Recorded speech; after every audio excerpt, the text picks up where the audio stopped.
Bienvenidos este domingo 20 de noviembre del año 2022 a otra transmisión del culto dominical para Iglesia Cristo Rey Eterno. Escuchemos el llamado a la adoración en la profecía de Isaías, capítulo 60, versículo 1. Levántate y resplandece que tu luz ha llegado, la gloria del Señor brilla sobre ti. Preparemos nuestros corazones para escuchar la predicación, entonando juntos los siguientes cantos.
Yo quiero verte.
Bienvenidos a esta predicación de la Iglesia Cristo Rey Eterno para el día 20 de noviembre del 2022.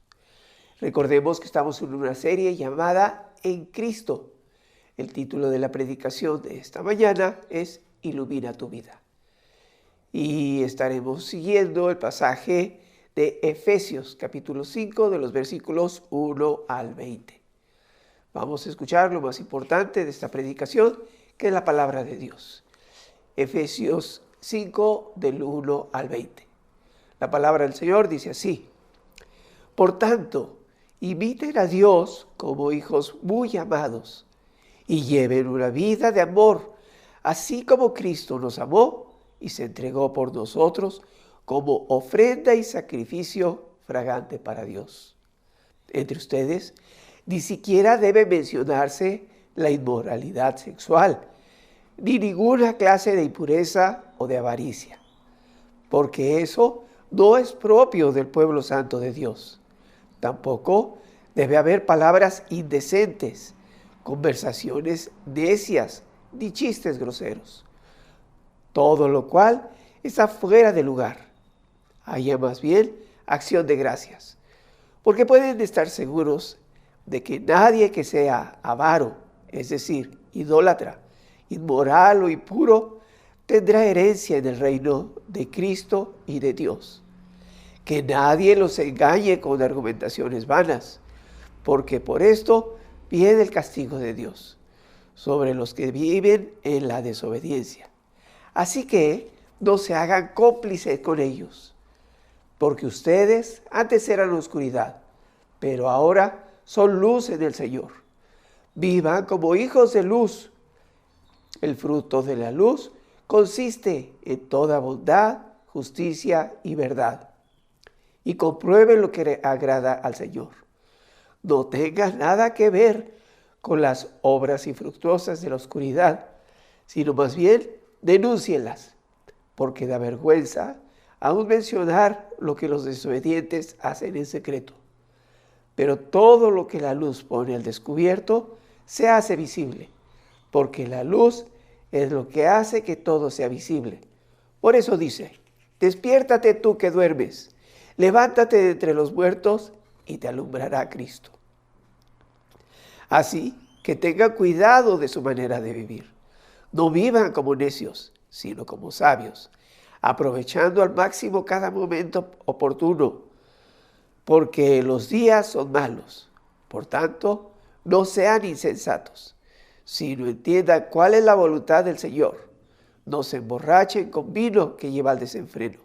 Al contrario, sean llenos del Espíritu. Anímense unos con otros con salmos, himnos y canciones espirituales. Canten y alaben al Señor con el corazón, dando siempre gracias a Dios el Padre por todo, en el nombre de nuestro Señor Jesucristo. Vamos a orar. Señor Padre nuestro que estás en los cielos, santificado sea tu nombre. Señor, te damos gracias por tu palabra. Te damos gracias, Señor, por todas las promesas que tenemos en ella. Y, Señor, te pido que tu Santo Espíritu me guíe en esta mañana para transmitir correctamente tu palabra, Señor. Y, Señor, me pongo en tus manos para que me guíes. En el nombre de tu Hijo, nuestro Señor Jesucristo. Amén. Muy bien. En esta sección de la carta a los Efesios nos habla de la renovación que tenemos en Cristo. Nos habla del proceso de santificación, del cual nosotros poco a poco vamos aprendiendo más sobre lo que Dios quiere de nosotros. Y algo muy importante, en los versículos 1 y 2 nos habla de que seamos imitadores de Dios. Vamos a darle lectura nuevamente a estos dos versículos. Por tanto, imiten a Dios como hijos muy amados y lleven una vida de amor, así como Cristo nos amó y se entregó por nosotros como ofrenda y sacrificio fragante para Dios. ¿Qué sabemos de Dios? ¿Cómo podemos conocer a Dios? Aparentemente es una pregunta muy simple. Podemos responder simplemente, pues estudia la palabra de Dios, estudia la Biblia y ahí vas a encontrar quién es Dios. Pero debemos tener en cuenta un par de factores muy importantes. De hecho, son varios. Entre ellos, tenemos que Dios es eterno, Dios es infinito. Dios tiene algunas características que nosotros en nuestra humanidad limitada y finita no podemos conocer. En el Antiguo Testamento nos hace algunas observaciones muy fuertes sobre el conocer a Dios, sobre ver la gloria de Dios. Por ejemplo, recordemos que en el caso de Moisés, pues cuando él sube al monte en el desierto, da la instrucción de que nadie se acerque a ese monte, porque el que se acerca puede morir. Entonces, en el Antiguo Testamento vemos una característica muy importante de que no nos podemos acercar a Dios, no lo podemos ver. Entonces, vemos que es difícil tener ese acceso a Dios. Y vamos a recordarlo en algunos versículos donde nos habla de esto. Por ejemplo, el Salmo 46:10 nos dice: quédense quietos, reconozcan que yo soy Dios. Yo seré exaltado en las naciones y seré enaltecido en la tierra. Nos dice que pues nos mantengamos quietos, que reconozcamos que Él es Dios y que Él será exaltado. Hay algunas limitaciones para tener este acceso a Dios. Recordemos también el libro de Job, en el cual Zofar se dirige a Job y, argumentando en contra de lo que estaba diciendo Job, le dice: ¿quién puede adentrarse en los misterios de Dios o alcanzar la perfección del Todopoderoso? Y siguiendo hablando de estos misterios, en el versículo 8 y 9, dice: son más altos que los cielos. ¿Qué puedes hacer? Son más profundos que el sepulcro. ¿Qué puedes saber? Son más extensos que toda la tierra. Son más anchos que todo el mar. Entonces, ¿cómo podemos ver o conocer a Dios si tenemos estas características tan grandes y nosotros tan limitados? Y aún más, Isaías, recordemos que tiene una visión de ver a Dios, de ver la gloria de Dios. Isaías capítulo 6, versículos del 1 al 5 nos enseña: el año de la muerte del rey Usías, vi al Señor excelso y sublime sentado en un trono. Las orlas de su manto llenaban el templo. Nos habla de que vio la gloria de Dios. Por encima de él había serafines, cada uno de los cuales tenía 6 alas, con 2 de ellas se cubría el rostro, con 2 se cubría los pies y con 2 volaba. Y se decía uno al otro: santo, santo, santo es el Señor Todopoderoso, toda la tierra está llena de su gloria. Al sonido de sus voces se estremecieron los umbrales de las puertas, el templo se llenó de humo. Entonces grité: ¡ay de mí, que estoy perdido, que estoy muerto!, dicen otras versiones. Soy un hombre de labios impuros y vivo en medio de un pueblo de labios blasfemos. No obstante, mis ojos han visto al Rey, al Señor Todopoderoso. Isaías reconoce estar en la presencia de la gloria de Dios, pero también sabe que eso puede ocasionar su muerte. Y recordemos que la respuesta de Dios es poner un carbón encendido en sus labios y le dice: tus pecados son perdonados, no morirás. Esto es lo que nosotros tenemos en el Antiguo Testamento. Pero vamos a hacer una observación sobre lo que nos dice el Nuevo Testamento. Y aquí tenemos otro concepto. Juan, en el capítulo 1, versículo 14, dice: y el Verbo se hizo hombre y habitó entre nosotros. Y hemos contemplado su gloria, la gloria que corresponde al Hijo unigénito del Padre, llena de gracia y de verdad. En Jesucristo tenemos otra visión. En Jesucristo nosotros ya tenemos acceso a la gloria del Padre. Nosotros ya lo podemos ver, ya podemos conocer a Dios a través de su Hijo, de nuestro Señor Jesucristo. Lucas, capítulo 5, versículos 8, tenemos un testimonio de Pedro. cuando Simón Pedro cae de rodillas delante de Jesús y dice: apártate de mí, Señor, soy un pecador. Pedro está reconociendo a Dios en Jesucristo y sabe que eso puede ocasionar su muerte. Pero Jesús le contesta: no temas, desde ahora serás pescador de hombres. Y le dijo Jesús a Simón. También podemos verlo en Apocalipsis, capítulo 1, versículo 17, en el cual Juan nos narra que ha visto la gloria de Dios. Y dice: al verlo, caía a sus pies como muerto. Pero él, poniendo su mano derecha sobre mí, me dijo: no tengas miedo, yo soy el primero y el último. Juan sabe que había visto la gloria de Dios y él se consideraba ya muerto. Tenemos que en el Antiguo Testamento lo que escuchamos es la ley. Y la ley nos dice que no podemos conocer a Dios.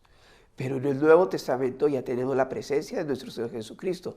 Tenemos de su gracia, tenemos de su amor. Y a través de Jesucristo nosotros podemos ahora conocer al Padre.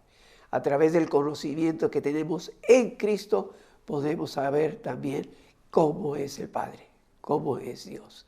Y ya podemos conocerlo para poder imitarlo. No estamos hablando de dos proyectos, uno del Antiguo Testamento y otro del Nuevo Testamento. No estamos hablando de que Dios sea uno del Nuevo Testamento o de que sea otro del Antiguo Testamento. No, Dios es uno, es el mismo en el Antiguo Testamento y en el Nuevo Testamento. El plan de Dios en el Antiguo Testamento es el mismo que en el Nuevo Testamento. De hecho, Jesucristo nos dice que Él no vino a abrogar la ley, Él vino a cumplirla. Pero en Jesucristo tenemos el amor de Dios hacia el ser humano. Él le envió a nuestro Señor Jesucristo para que todo el que crea en Él no se pierda, mas tenga vida eterna. Entonces debemos analizar cuál es el amor que Dios ha tenido para su pueblo. Solamente con un espíritu de temor reverente podemos estudiar el glorioso tema de la imitación de Dios. También es posible imitar a Dios porque, en primer lugar, nosotros somos creados a su imagen y semejanza. Entonces, a partir de conocer cómo somos nosotros, cómo son nuestros hermanos, podemos entender un poco de cómo es Dios. Porque recordemos que somos hechos a su imagen y semejanza. También el Espíritu de Dios que mora en cada uno de nosotros nos capacita para conocer a Dios, para saber quién es Él. Y por la gracia de Dios nosotros somos regenerados y transformados para poder ser imitadores de Dios. Debemos tener mucho cuidado en no caer en el error de decir que nosotros podemos hacer todas esas cosas que ha creado Dios. Nosotros estamos limitados. Nosotros tenemos muchas restricciones. Pero hay una característica muy importante. Nosotros podemos imitar ese amor de Dios. Y aquí debemos notar que en este texto nos dice que llevemos una vida de amor. Y nos pone el ejemplo de Cristo de que cómo nos amó. Y ese amor es tal que entregó su vida por nosotros. Él se presentó como ofrenda y sacrificio fragante delante de Dios. Como ofrenda, ¿qué significa este concepto de como ofrenda? Como ofrenda, Él se entregó voluntariamente por cada uno de nosotros. Como sacrificio, debemos reconocer que lo que respecta a su naturaleza humana fue consumido por la ira de Dios. Él cargó con el peso de nuestros pecados y se ofreció como sacrificio perfecto, único y suficiente por cada uno de nosotros. En el contexto de amor, se refiere a un amor incondicional, a un amor sacrificial, a un amor que muestra su amor. Quiero hacer notar que en el texto habla de dos tipos de personas. En primer lugar, habla de ustedes, los que están escuchando esta carta. Y a veces se utiliza la primera persona del plural diciendo nosotros. Y luego habla de otro grupo y se refiere a ellos, los que están fuera del conocimiento de la palabra de Dios, los que no quieren escuchar la palabra de Dios. Pablo contrasta la vida que llevan los efesios, a los que se refiere como ellos, con la vida que llevan ustedes. Una vida como amados, como hijos de Dios.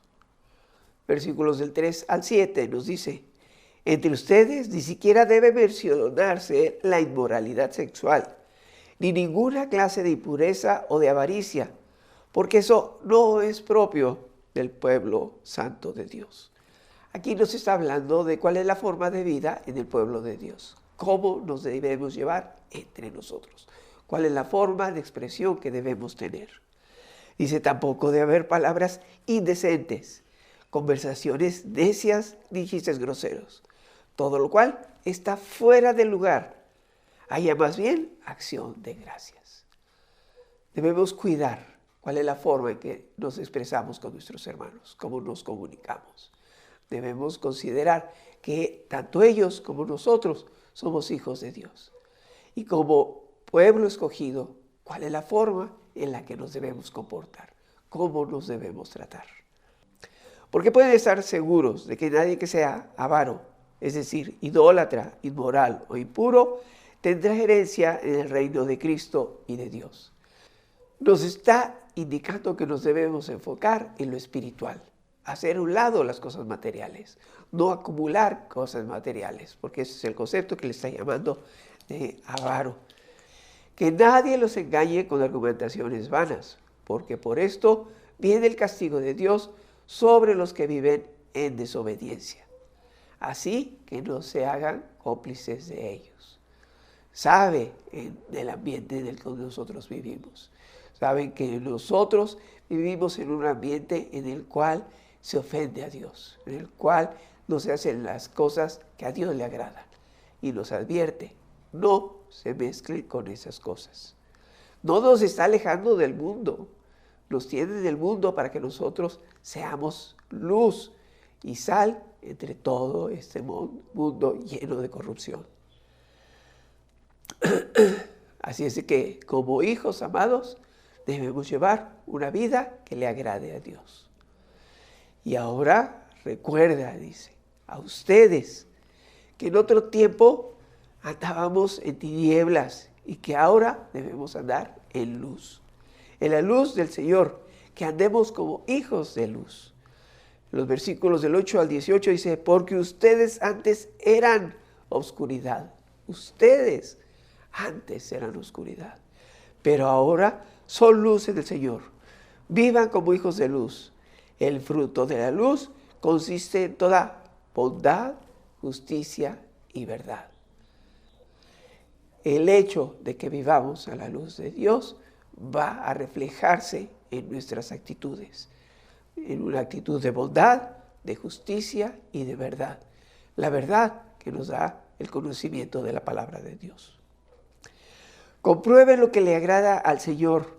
No tenga nada que ver con las obras infructuosas de la oscuridad, sino más bien denúncielas, porque da vergüenza mencionar lo que los desobedientes hacen en secreto. Pero todo lo que la luz pone al descubierto se hace visible, porque la luz es lo que hace que todo sea visible. Por eso se dice: despiértate tú que duermes, levántate de entre los muertos y te alumbrará Cristo. Así que tenga cuidado de su manera de vivir. No vivan como necios, sino como sabios, aprovechando al máximo cada momento oportuno, porque los días son malos. Por tanto, no sean insensatos, sino entiendan cuál es la voluntad del Señor. No se emborrachen con vino, que lleva al desenfreno. Al contrario, sean llenos del Espíritu. Aquí nos hace también una advertencia. Cuando nosotros notemos que hay desobedientes, que hacen cosas en secreto, nosotros debemos denunciarlas. Y es una característica que tiene la iglesia, la de la disciplina. ¿Y cuál es el objetivo de esta disciplina? Restaurar al que cae. Entonces debemos tener cuidado en los que notamos que caen, para denunciarlo, pero no para reprimirlo, sino para animarlo, para exhortarlo y que sea reivindicado dentro de la iglesia y dentro del pueblo de Dios. Versículos 19 al 20. Anímense unos a otros con salmos, himnos y canciones espirituales. Canten y alaben al Señor con el corazón, dando siempre gracias a Dios el Padre por todo, en el nombre de nuestro Señor Jesucristo. El texto nos dice que demos gracias a Dios. Nos dice que tengamos acción de gracias. Pero vamos a analizar un poco más a fondo esto. ¿Qué es dar gracias a Dios? Es reconocer y agradecer los beneficios que hemos recibido. ¿Cuándo debemos hacerlo? Siempre, antes y después, y mientras estamos en alguna situación de problema. ¿Por qué debemos dar gracias? Por todo. Las cosas presentes, las cosas pasadas, las cosas futuras, las cosas ordinarias y las cosas extraordinarias. ¿Cómo se ha de dar gracias? Debe ser en el nombre de nuestro Señor Jesucristo. ¿Y a quién le debemos dar gracias? A nuestro Dios y Padre. Como conclusión, ilumina tu vida con la luz de Cristo. Nosotros no tenemos ninguna capacidad para alejar las tinieblas de nosotros. Imita a Dios, sigue a Cristo y la luz de la gloria de Dios alejará cualquier oscuridad en nosotros. Vamos a orar. Señor Padre nuestro que estás en los cielos, santificado sea tu nombre. Señor, te damos gracias por ese tiempo. Y Señor, te pido que este mensaje sea de mucha bendición para todos. Y Padre, nos ponemos en tus manos para que nos dirijas en el nombre de tu Hijo, nuestro Señor Jesucristo. Amén. Ahora, mis amados, que la gracia de nuestro Señor Jesucristo, el amor de Dios Padre y la comunión del Espíritu Santo sean con todos nosotros, con nuestras familias, con el pueblo de Dios, desde ahora y para siempre. Amén. Próximo domingo tenemos una predicación especial celebrando la vida. La predicación se titula Nuestro enemigo derrotado. Esperamos nos puedas seguir por las redes a las 10:30 de la mañana o si mejor lo prefieres, de manera presencial a las 10 de la mañana. Hasta pronto.